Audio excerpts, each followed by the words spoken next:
नमस्कार, आप देख रहे हैं मातृभूमि में आपके साथ शोभना यादव। और मातृभूमि की शुरुआत इस समय की बड़ी खबर से जो श्रीनगर से आ रही है। श्रीनगर के ट्यूलिप गार्डन के बाहर आतंकवादियों ने एक टेम्पो ट्रैवल में धमाका किया है। इस विस्फोट में एक शख्स की मौत की खबर मिल रही है। बताया ये जा रहा है कि ये मृतक टेम्पो ड्राइवर था। टीआरएफ ने इस हमले की जिम्मेदारी भी ले ली है और कहा है कि विस्फोट में मैग्नेटिक आईडी का इस्तेमाल किया गया है। इसी साल फरवरी के महीने में एक छापे के दौरान 15 मैग्नेटिक बम बरामद होने के बाद इस तरह के हमले की आशंका जताई गई थी। साल 2012 में आपको याद होगा, इजरायली दूतावास के एक कर्मचारी की गाड़ी पर इसी तरीके से स्टिकी बम से हमला हुआ था और आज धमाके में मैग्नेटिक आईडी की बात सामने आ रही है। टीआरएफ ने जिम्मेदारी ली है। ट्यूलिप गार्डन के पास ये पूरा जो हमला है उसको किया गया। और हम आपको बता दें कि टेम्पो ट्रैवल में ये धमाका हुआ है। इस विस्फोट में एक शख्स की मौत हुई है। कहा यह जा रहा है कि ये मृतक टेम्पो का ड्राइवर था। टीआरएफ ने हालांकि इस हमले की जिम्मेदारी ले ली है और सुरक्षा बल जुटे हुए हैं कि जिन भी लोगों का इस हमले के पीछे हाथ है, इस विस्फोट के पीछे हाथ है, उनको जल्द से जल्द पकड़ा जाए। आसिफ कुरैशी मेरे सहयोगी ज्यादा जानकारी लिए हुए जुड़ रहे हैं, साथ ही रणबीर भी इस समय श्रीनगर में मौजूद है हमारे सहयोगी। आसिफ, सबसे पहले मैं आपका रुख करूंगी, क्या जानकारी इस हमले को लेकर, इस विस्फोट को लेकर आपके पास? शोभना, देखिए, ये विस्फोट जिस टेम्पो ट्रैवलर पे हुआ है, हम इस समय उसी जगह पे मौजूद हैं और यहाँ पे एफएसएल की टीम इस समय आई है और इस धमाके के बारे में जानकारी हासिल कर रही है। बता दूं कि यही वो टेम्पो ट्रैवलर है जिसके पिछले वाले हिस्से में ये जबरदस्त विस्फोट हुआ था, जिसके कारण पिछले वाला हिस्सा पूरी तरीके से नष्ट हो गया था, जिसकी चपेट में आने से ड्राइवर अमजद अली बुरी तरीके से घायल हो गया था, जिसकी अस्पताल में मृत्यु हो गई है। हालांकि आधिकारिक तौर पर अभी पुलिस कुछ नहीं कह रही है, लेकिन यहाँ पे इस समय साक्षी लिए जा रहे हैं और एफएसएल की टीम ये सुनिश्चित करने की कोशिश कर रही है कि आखिर जो ये धमाका हुआ किन कारणों से हुआ, क्या इसमें विस्फोटकों का इस्तेमाल हुआ था या फिर ये कोई सिलेंडर ब्लास्ट था जैसा कि पहले बोला गया था। लेकिन टीआरएफ की तरफ से इसकी जिम्मेदारी लेने के बाद जो पुलिस की जांच का दायरा है वो बढ़ा दिया गया है, इसीलिए एफएसएल की टीम घटनास्थल पर इस समय मौजूद है और उन साक्ष्यों को इकट्ठा करने की कोशिश की जा रही है जिनसे ये सुनिश्चित किया जा सके कि आखिर इस धमाके की वजह क्या थी। बता दूं कि ये एक टूरिस्ट एरिया है, साथ में ट्यूलिप गार्डन है, बॉटनिकल गार्डन है और बड़ी संख्या में पर्यटक जो हैं वो इस जगह पे आते हैं और ये पार्किंग में जो धमाका हुआ काफी ज्यादा हानिकारक हो सकता है, यानी बहुत ज्यादा लोग इसमें हताहत हो सकते थे कि अगर यहाँ पे भीड़ भाड़ होती। लेकिन जिस तरीके से धमाका गाड़ी के पिछले वाले हिस्से में हुआ था, इसलिए इम्पैक्ट जो है तो पीछे खाली जमीन की तरफ गया है, जिससे जो हताहतों की संख्या है वो कम रही। लेकिन दुखद ये बात है कि ड्राइवर की इसमें मृत्यु हो गई। हालांकि पुलिस के आधिकारिक बयान का अभी भी इंतजार है। शोभना, बिल्कुल ठीक है। आसिफ कुरैशी, आप नजर बना के रखिए, जैसे कोई अपडेट होगा मैं फिर आपका रुख करना चाहूंगी। अब मैं रणबीर का। रणबीर, पिछले 40 घंटे में 48 घंटे में 4 इस तरीके के हमले और ट्यूलिप गार्डन के बाहर अगर इस तरीके का धमाका होता है तो जिस बड़ी संख्या में सैलानियों के पहुंचने का सिलसिला श्रीनगर में जारी है, जिस तरीके से अमन चैन वहां पर कायम हो रहा है, ये बौखलाहट आतंकवादियों की, बौखलाहट पाकिस्तान की। देखिए, निश्चित तौर पे जिस तरीके से ये घटना हुई है उसको यही देखा जा सकता है कि जो माहौल बदल रहा है, विकास हो रहा है, उसमें कहीं ना कहीं एक हिंड्रेंस पैदा करने की कोशिश है, एक माहौल बिगाड़ने की कोशिश है। कल हम शोपियां पुलवामा गए थे, आज हम गांदरबल पहुंचे और तमाम लोगों से बात की। ये जो टीआरएफ है इसको समझना होगा, लश्कर का एक संगठन है टीआरएफ, जिसको कहते हैं द रेजिस्टेंस फ्रंट, और ये संगठन अभी ज़्यादा एक्टिव होकर के काम करता हुआ दिखाई दे रहा है। इसी वजह से जो सुरक्षा एजेंसियां, उन्होंने एक डेटा निकाला है और इसमें बताया है कि 172 ऐसे आतंकी हैं जो इस वक्त घाटी में मौजूद हैं और उनके सफाई का एक अभियान चल रहा है। अगर 2022 की बात करें, जनवरी, फरवरी, मार्च, ये 3 महीनों में 41 आतंकियों को मार गिराया गया और लगातार अलग अलग जगहों पर ऑपरेशन चल रहा है। और इसी वजह से ये जो कार्रवाई हो रही है, इस कार्रवाई को कहीं ना कहीं प्रभावित करने के लिए और जो विकास का काम चल रहा है उसको प्रभावित करने के लिए ये कोशिशें हो रही हैं। और इस बीच में कश्मीरी पंडितों का भी मुद्दा उठाया गया। इसी वजह से जो शोपियान जिला है वहाँ पर परसों एक कश्मीरी पंडित पर भी हमला किया गया। तो लगातार अलग अलग जगहों पर घाटी में इस तरह की जो घटनाएं हैं उनको करके ये कोशिश की जा रही है कि आम लोगों में डर पैदा किया जाए। जैसे हम अभी गांदरबल में मौजूद है, अभी कुछ लोगों से मिल के आए, लोग बात करने से डर रहे हैं और यही डर पैदा करने की कोशिश इस तरह के हमलों से की जा रही है, क्योंकि कश्मीर में ये पीक सीजन है, बड़ी संख्या में देश विदेश से लोग आ रहे हैं और इसी वजह से बिल्कुल रणबीर। और जिस तरीके से ट्यूलिप गार्डन के बाहर ये धमाका हुआ है। कहीं ना कहीं जो सैलानी है, टूरिस्ट हैं, उनको डराने की कोशिश के रूप में इस हमले को देखा जा सकता है। आगे बढ़ते हैं मातृभूमि में और बात उत्तर प्रदेश में आतंक की कर लेते हैं। आतंक के मुर्तजा मॉडल की बात करेंगे आज हम। गोरखपुर में पीएसी जवानों पर हुए हमले के आरोप में पकड़े गए मुर्तजा से पूछताछ के बाद उत्तर प्रदेश एटीएस ने सहारनपुर से भी एक शख्स को हिरासत में लिया है। इसको सहारनपुर के छुटमलपुर से हिरासत में लिया गया है। हिरासत में लिए गए युवक की उम्र करीब 30 वर्ष बताई जा रही है। संदिग्ध युवक से फिलहाल पूछताछ चल रही है। तो गोरखपुर में गोरखनाथ मंदिर में जो हमला हुआ था उसको लेकर मुर्तजा के साथ साथ एक और शख्स को आज सहारनपुर से हिरासत में लिया गया है।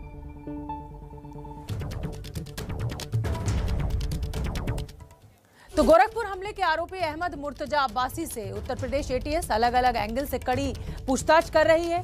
दावा ये किया जा रहा है कि अभी तक की पूछताछ में कई बड़े राज जो हैं वो मुर्तजा ने उगले हैं, जिसमें से एक बड़ा राज ये खुला है कि एक बड़े अमेरिकी आतंकवादी को मुर्तजा ने अपना गुरु मान लिया था। हर अपडेट के साथ देखिए पूरी खबर हमारी इस रिपोर्ट में।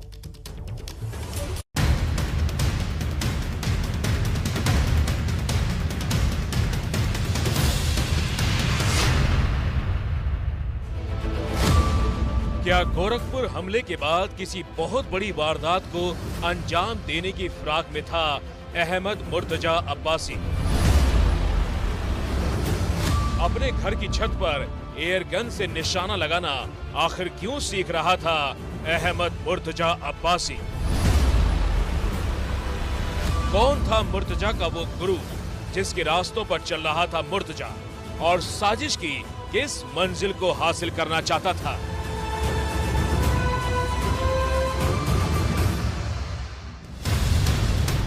यूपी एटीएस ऐसे कई सवाल गोरखपुर हमले के आरोपी मुर्तजा से पूछ रही है और इस दौरान कई बड़े खुलासे मुर्तजा कर रहा है। ये आज सुबह की तस्वीर है जब मुर्तजा को एटीएस की टीम लखनऊ में अपने हेडक्वार्टर लेकर पहुंची।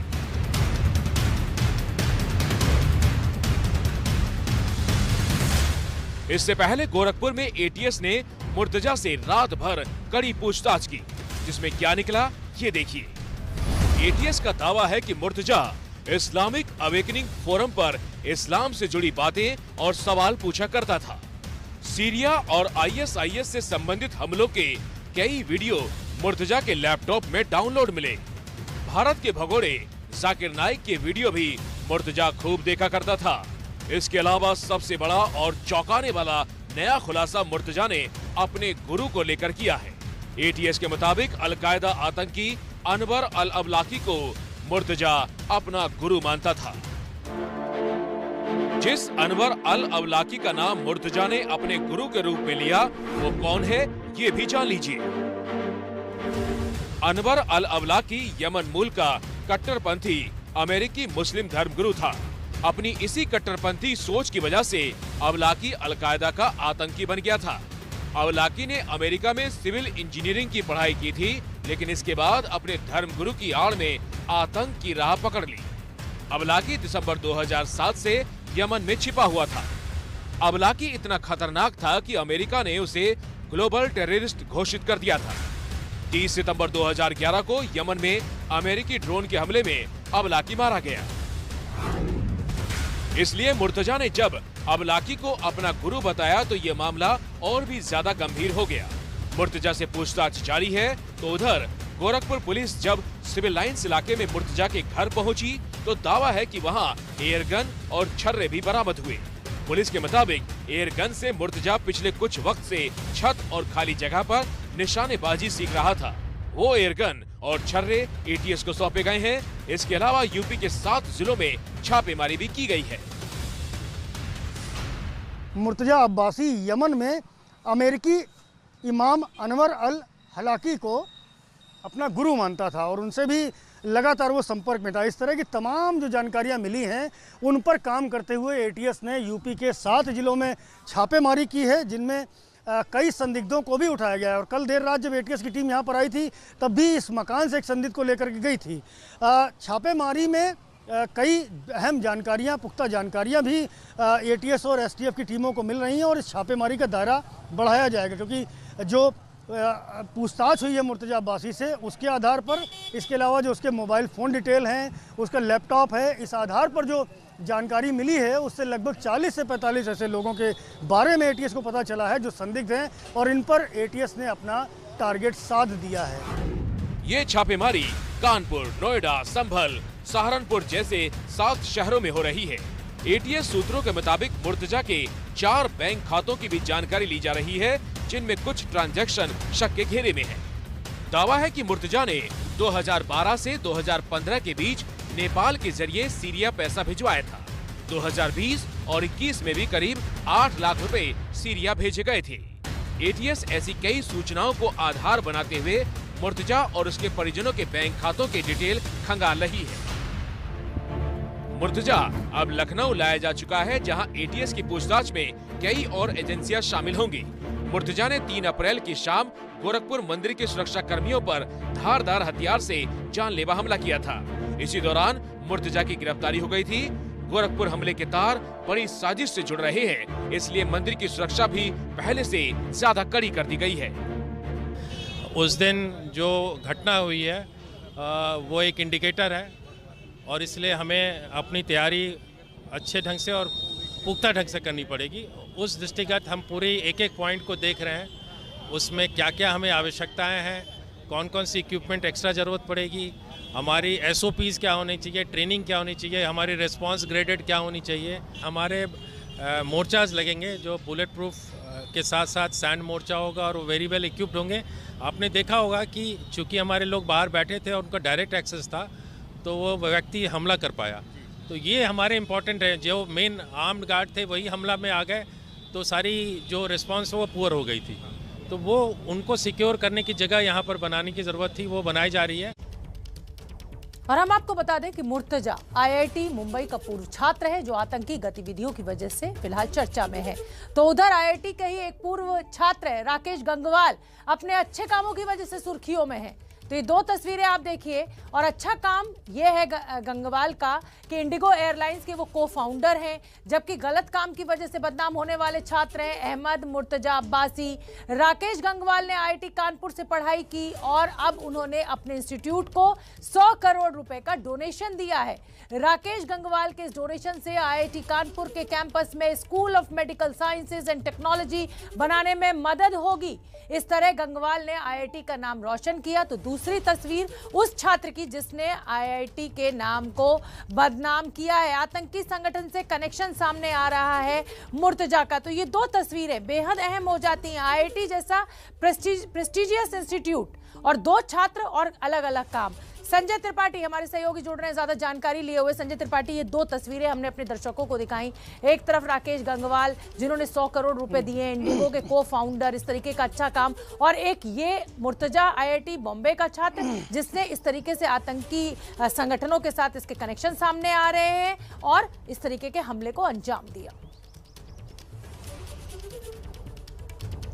शोभना, सपना होता है इंजीनियरिंग के छात्रों का कि वो आईआईटी जैसे संस्थान में पढ़ाई करें। जो 2 तस्वीरें आप दिखा रही हैं उनमें से पहले मैं मुर्तजा अब्बासी की बात करूंगा। पढ़ने में ब्रिलियंट था, इसी नाते देश की नंबर 1 आईआईटी मुंबई में उसका दाखिला हुआ। केमिकल इंजीनियरिंग से उसने पढ़ाई की, अच्छी खासी नौकरी भी मिली, लेकिन मन नहीं लगा। मन लगा तो कहाँ लगा? कट्टरपंथियों के साथ, उनकी सोच के साथ, अलगाववाद के साथ, आतंकवाद के साथ। और नतीजा क्या हुआ? आज वो जेल में है। अवलाकी जैसा नाम आपने लिया कि अवलाकी को, जो अलकायदा का आतंकी था, उसको उसने गुरु बनाया। समय समय पर सीरिया को फंडिंग भी की आतंकवाद बढ़ाने के लिए। और दूसरी तरफ राकेश गंगवाल है। राकेश गंगवाल बड़ा नाम है। 100 करोड़ रुपए की आज तक आईआईटी में किसी व्यक्तिगत दान का ये पहला मामला है जो राकेश गंगवाल ने किया। उन्होंने गुरु माना आईआईटी को और आईआईटी को बढ़ाने के लिए अपनी कमाई लगा दी। तो ये फ़र्क है इन दोनों लोगों में, सोच का फ़र्क है। और आज नतीजा क्या है कि आज सलाखों के पीछे बैठा हुआ एक शख्स है जिसका नाम मुर्तजा अब्बासी है और दूसरा शख्स विदेश में है, अमेरिका में रहता है, एनआरआई है, बड़ी कंपनी का मालिक है। वो अपनी सोच की वजह से आज उस जगह तक पहुंचा। तो सोच का फ़र्क है शोभना। मैं अभी ताज़ा अपडेट आपको ये देता हूं कि जो एटीएस पूछताछ कर रही है इस पूरे मामले पर मुर्तजा अब्बासी से, तो उसका ये कहना है कि मुर्तजा अब्बासी के पास से जो लैपटॉप मिला है, जो उससे पूछताछ हुई है, जो उसका मोबाइल नंबर है, उन सबको सर्विलेंस किया गया, उनसे काफ़ी सारा डेटा रिट्रीव किया गया है, काफ़ी सारी जानकारियाँ मिली हैं और उस आधार पर लगभग 40 से 42 लोग ऐसे हैं जो एटीएस के टारगेट पर हैं और उन पर लगातार कार्रवाई जारी है, उन पर छापेमारी हो रही है, कई संदिग्धों को उठाया गया है शोभना। बिल्कुल ठीक है संजय त्रिपाठी, आप नजर बना के रखिए, जैसे कोई अपडेट होगा मैं फिर आपका रुख करूंगी। और बड़ी खबर इस समय की अपने दर्शकों को बता दें, पाकिस्तानी सुप्रीम कोर्ट में अविश्वास प्रस्ताव को खारिज करने और संसद भंग करने का जो मामला चल रहा था उस पर सुप्रीम कोर्ट ने आज भी कोई फैसला नहीं लिया। सुप्रीम कोर्ट स्थगित है, अब ये फैसला कल होगा, यानी सुप्रीम कोर्ट में जो सुनवाई चल रही थी उसको स्थगित किया गया, अब वो सुनवाई कल होगी। कल तक के लिए सुप्रीम कोर्ट में ये सुनवाई टल गई है, कल सुबह 10 बजे फिर होगी सुनवाई इस पूरे मामले को लेकर, जिस तरीके से अविश्वास प्रस्ताव को खारिज कर दिया गया डिप्टी स्पीकर के द्वारा और उसके बाद संसद को भंग कर दिया गया। तो चलिए सुर्खियों के बाद मातृभूमि में आगे बढ़ते हैं और इस समय की बड़ी खबर एक बार फिर आपको बता दें, पाकिस्तान में सुप्रीम कोर्ट में अविश्वास प्रस्ताव खारिज किए जाने पर तारीख पर तारीख देने का सिलसिला चल रहा है। आज तीसरी बार सुनवाई टल गई है, अब कल सुबह 10 बजे ये पूरी सुनवाई होगी। इतना अहम मामला, संसद को भंग कर दिया गया, अविश्वास प्रस्ताव पर चर्चा नहीं हुई, मतदान नहीं हुआ और सुप्रीम कोर्ट जो है वो तारीख पर तारीख दिए जा रहा है। अजब गजब स्थिति है। हमजा मेरे सहयोगी मुझसे ज्यादा जानकारी लिए हुए इस्लामाबाद से जुड़ रहे हैं। हमजा इतना गंभीर ये पूरा मामला है, संसद भंग कर दी गई, अविश्वास प्रस्ताव पर चर्चा नहीं हुई, मतदान नहीं हुई और सुप्रीम कोर्ट जो है वो तारीख पर तारीख दिए जा रहा है। ऐसी क्या मजबूरी है सुप्रीम कोर्ट की?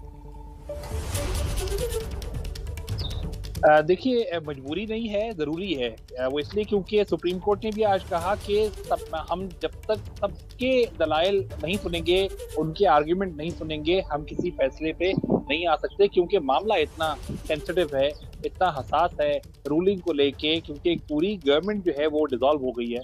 तो उस मामले को लेके सुप्रीम कोर्ट ने आज कहा कि हमारे ऊपर इल्ज़ाम लग रहा है कि हम फैसला नहीं कर रहे हैं, जबकि हम एक साइड को सुन के हम फैसला नहीं करेंगे।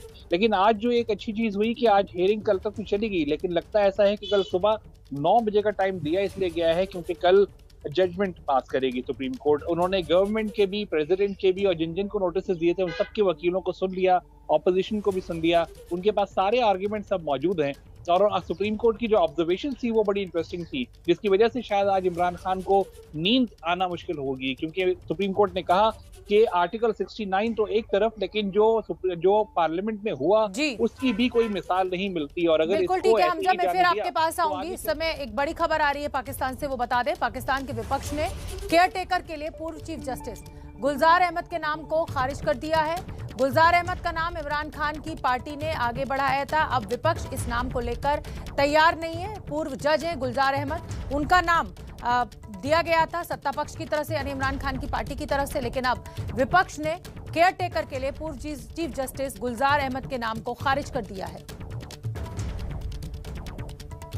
हमजा मेरे सहयोगी लगातार हमारे साथ बने हुए। हमजा, इस खबर पर भी मैं अपडेट चाहूंगी, विपक्ष की क्या दलील है इस नाम को, अगर वो नहीं तैयार हो रहे हैं गुलजार अहमद के नाम पर, तो क्या दलील दी जा रही है? देखिए, गुलजार अहमद जो है ये अभी रिसेंटली ही रिटायर हुए हैं चीफ जस्टिस से, और उससे पहले जो है गुलजार अहमद भी उसी बेंच का पार्ट भी थे जिसने नवाज शरीफ के खिलाफ जो है वो रूलिंग दी थी करप्शन चार्जेस के ऊपर। और दूसरा मसला ये है कि ऑपोजिशन ये चाहती नहीं है कि अभी इस मामले को आगे लेके चला जाए, क्योंकि उनकी नजरें सुप्रीम कोर्ट पे लगी हुई हैं। सुप्रीम कोर्ट से जो ऑपोजिशन को उम्मीद है वो ये कि सुप्रीम कोर्ट एक ऐसा फैसला देगी जिससे इनको वापस पार्लियामेंट में जाएंगे और नो कॉन्फिडेंस मोशन का वोटिंग होगी। इसी वजह से ऑपोजिशन जो है इस मामले में आगे जाना ही नहीं चाहती है, कि चाहे गवर्नमेंट कोई भी नाम रिकमेंड करे, ऑपोजिशन इसको टाइम दे रही है, क्योंकि अगर सुप्रीम कोर्ट कल ये फैसला करता है कि रूलिंग जो थी वो पार्लियामेंट में वो गलत थी और उसके लिहाज से प्रेसिडेंट का डिसॉल्व करना भी गलत था, तो असेंबलियां वापस ओपन हो जाएंगी, प्राइम मिनिस्टर दोबारा वापस आएंगे और ऑपोजिशन दोबारा वहां पे नो कॉन्फिडेंस मोशन के जरिए आएगी, जो उसकी अब की डिमांड है। कि अगर हमने हटानी थी गवर्नमेंट हट गई, लेकिन हम डेमोक्रेटिक प्रोसेस के थ्रू हटाना चाहते थे। तो इसीलिए मेरे ख्याल में ऑपोजिशन इस मामले में जो केयरटेकर सेटअप के हवाले से इतना इंटरेस्ट अपना शो ही नहीं कर रही है। और अभी भी शहबाज शरीफ ने, जो ऑपोजिशन लीडर हैं, उन्होंने जो गुलजार अहमद साहब का नाम था जो प्रेसिडेंट की तरफ से दिया गया था, उसको उनके लेटर में वापस रिस्पॉन्ड किया है और कहा है कि वो एग्री उससे नहीं। खबर आपको बता दें, महाराष्ट्र की सियासत से जुड़ी हुई ये बड़ी खबर। एनसीपी के नेता, एनसीपी सुप्रीमो शरद पवार ने आज प्रधानमंत्री नरेंद्र मोदी से मुलाकात की और संजय राउत के मुद्दे को उठाया है। संजय राउत के रिश्तेदार, उनके दोस्त के घर ऊपर रेड हुई, उसमें उनके 8 प्लॉट्स को जब्त कर लिया गया। उनकी पत्नी के नाम पर एक फ्लैट था, उसको जब्त कर लिया गया ईडी के द्वारा। तो इसी बात का जिक्र शरद पवार ने प्रधानमंत्री नरेंद्र मोदी से जो मुलाकात की उसमें उठाया। संजय राउत को लेकर चर्चा हुई। शिवसेना के नेता संजय राउत, सुन लेते हैं शरद पवार ने क्या कुछ कहा इस बैठक से निकलकर।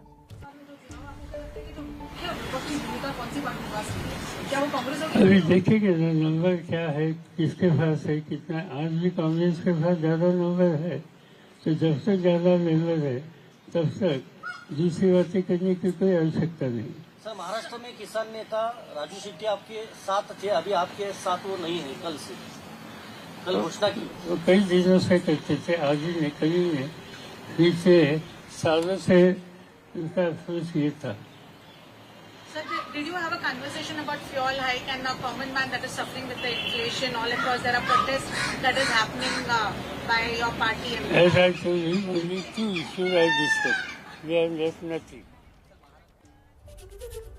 तो दिल्ली में आज महाराष्ट्र की राजनीति के बड़े नेता शरद पवार ने मुलाकात की प्रधानमंत्री मोदी के साथ। संसद भवन में दोपहर को ये मुलाकात हुई, जिसमें संजय राउत के खिलाफ ईडी की कार्रवाई को लेकर चर्चा की गई। संजय राउत का मुद्दा दिल्ली तक गर्म है और राउत भी अब एक पुराने घोटाले को लेकर बीजेपी के खिलाफ हमलावर दिख रहे हैं। हमारी ये रिपोर्ट देखिए।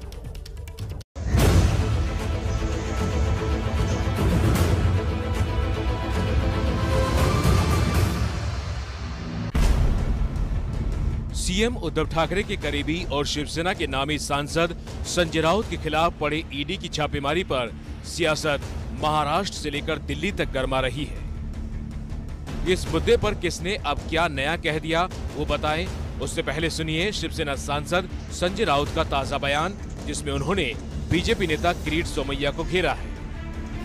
मेरे पास जो जानकारी है, 50 करोड़ से भी ज्यादा रकम उस वक्त ऑफिशियली जमा ये लोगों ने की।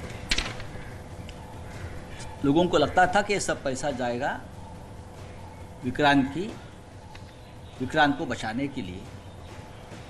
मिस्टर सोमैया ने उस वक्त सभी अखबारों में कहा था कि ये पैसा हम जमा करेंगे और ये पैसा हम राजभवन के अकाउंट में उसका एक स्वतंत्र एक अकाउंट खोलकर जमा करेंगे, क्योंकि ये केंद्र सरकार से जुड़ा हुआ विषय था। राजभवन से अब जो हमें सूचना मिली है उसमें कहा है कि विक्रांत के लिए जो राशि जमा की गई थी, ऐसी कोई राशि इस कार्यालय में अब तक जमा नहीं की गई है। शिवसेना के संजय राउत बीजेपी के किरीट सोमैया को जिस मुद्दे पर घेर रहे हैं वो 2019 से जुड़ा है, जब आईएनएस विक्रांत को बचाने के लिए बीजेपी ने मुहिम चलाई थी। लोगों से पैसे जमा किए थे, पैसे राजभवन में जमा होने थे, लेकिन संजय राउत का दावा है कि इन्हीं पैसों का घोटाला हुआ, जिसमें किरीट सोमैया के खिलाफ जांच होनी चाहिए। लेकिन ईडी केंद्र के इशारों पर उल्टे उनके खिलाफ सुनियोजित कार्रवाई कर रही है। संजय राउत के आरोपों का जवाब किरीट सोमैया भी खूब दे रहे हैं। ये ऐसी व्यक्ति है किरीट सोमैया, वो सांस भी झूठा लेता है, झूठ तो बोलता ही है, उनके सांस भी झूठे हैं। ऐसी व्यक्ति को केंद्र सरकार ने स्पेशल प्रोटेक्शन दिया है। ऐसे व्यक्ति को जिसने देश के सुरक्षा के साथ ये धोखा किया है, लोगों को फंसाया है, ऐसे व्यक्ति को केंद्र की स्पेशल प्रोटेक्शन इसलिए है क्योंकि महाराष्ट्र में वो महाविकास आघाड़ी के नेताओं के ऊपर दर दिन झूठे आरोप करता है, झूठे कीचड़ उठाता है। अब ये राजभवन का जो पत्र है ये झूठ नहीं बोल रहा है, जैसे किरीट सोमैया झूठे कागजात दिखाते हैं ना, ये झूठ नहीं है। कुछ महीने पहले संजय राउत ने इनडायरेक्टली मान्य किया था कि गोरेगांव में प्रवीण राउत पत्राचार प्रकल्प में जो HDIL PMC बैंक के पैसे के घोटालों में उनके पास भी पैसे आए थे कुछ वर्ष पहले। ईडी ने समन 3 बार किया था, बाद में 55 लाख लौटा दिए थे। मेरी जो जानकारी है संजय राउत को काफी कुछ बेनिफिट मिला है।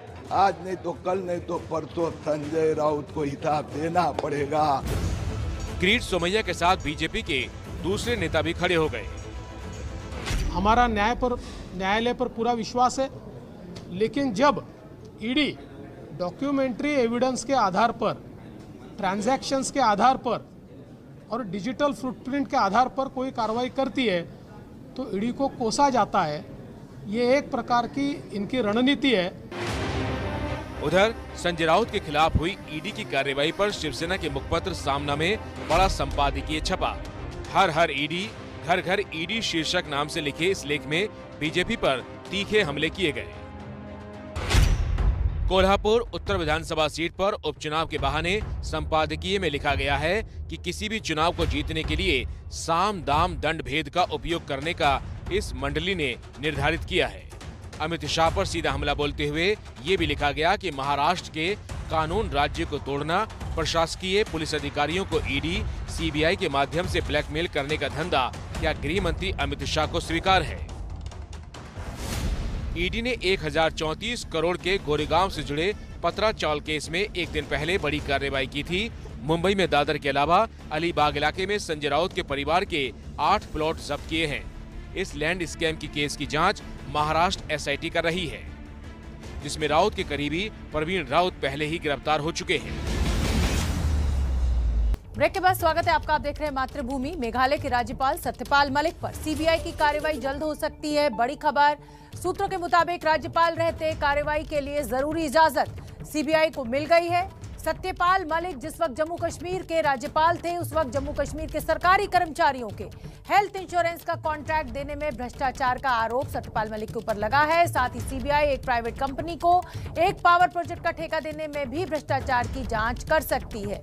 तो मेघालय के राज्यपाल हैं इस समय सत्यपाल मलिक, और पिछले कुछ दिनों से लगातार मुखर हैं केंद्र सरकार को लेकर, केंद्र सरकार की नीतियों को लेकर, और अब भ्रष्टाचार का आरोप लगा है सत्यपाल मलिक के ऊपर। विकास भदौरिया मेरे सहयोगी ज्यादा जानकारी लिए हुए जुड़ रहे हैं। विकास, पिछले कई दिनों से हम सत्यपाल मलिक को देख रहे थे कि वो केंद्र सरकार को लेकर, उनकी नीतियों को लेकर, उनकी योजनाओं को लेकर मुखर थे, उन पर जमकर हमला बोल रहे थे, और अब खुद ही भ्रष्टाचार के आरोप में फंसे।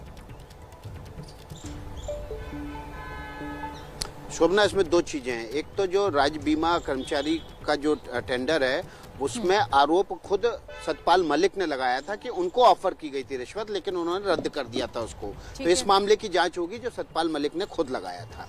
आप बता रहे थे कि सत्यपाल मलिक पे आरोप लगाया। दूसरा एक किरू हाइड्रोलिक पावर प्रोजेक्ट का मामला है जिसको लेकर सीबीआई जांच कर सकती है, और उसको लेकर जो फाइलें हैं वो गृह मंत्रालय की तरफ मूव हो चुकी हैं, ताकि राजभवन में बैठे सत्यपाल मलिक से अगर पूछताछ की जरूरत पड़े तो उसके लिए पहले से सरकारी मंजूरी हो। इस मामले में ये माना जा रहा है कि सत्यपाल मलिक मुश्किल में फंस सकते हैं। ये 2 अलग अलग मामले हैं, दोनों की जांच सीबीआई को दी जाने की जो है वो राजनीतिक मंजूरी दी जा चुकी है। इसके लिए जो सरकारी फाइलें हैं, सरकारी इजाजत जो राजभवन में अधिकारी बैठे हैं उनसे पूछताछ के लिए जरूरी है, वो मूवमेंट शुरू हो चुका है। तो ये जब शुरू हो जाएगी जांच तो जाहिर तौर पर इन जांच के जरिए सत्यपाल मलिक से पूछताछ भी होगी, और जाहिर तौर पर जब पूछताछ सीबीआई करेगी किसी मामले में तो एक राजभवन में बैठे राज्यपाल से सीबीआई पूछताछ करे। अगर उन पर कोई भ्रष्टाचार के आरोप लगे तो वो कैसे अपने पद पर बने रहेंगे, ये एक बड़ा सवाल होगा। और इसलिए ये माना जा रहा है। और ये खबर आप ही ने हमें बताई कि मेघालय के राज्यपाल सत्यपाल मलिक पर सीबीआई की कार्रवाई जल्द हो सकती है। बहुत बहुत धन्यवाद, और छोटा सा ब्रेक, फौरन लौटेंगे। आप देखते रहिए मातृभूमि।